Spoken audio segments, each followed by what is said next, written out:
அவசரப்படக்கூடாது. நீங்கள் எக்ஸ் எடுத்து பார்த்தா எலும்பு கிராக் ஆகிருக்கு, பெரிய கிராக்கு 4 துண்டாக இருக்குது அப்படின்னு கம்ப்யூட்டரில் விரிச்சு விட்ருவாங்க.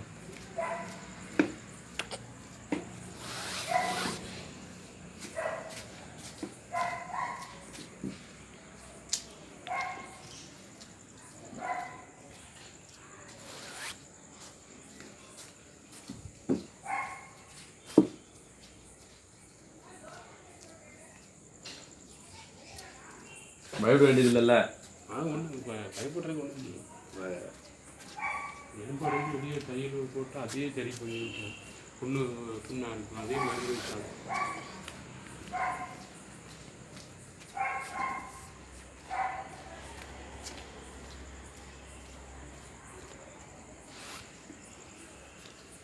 வேறு கோழிக்கெல்லாம் சாப்பிடக்கூடாது இல்லை?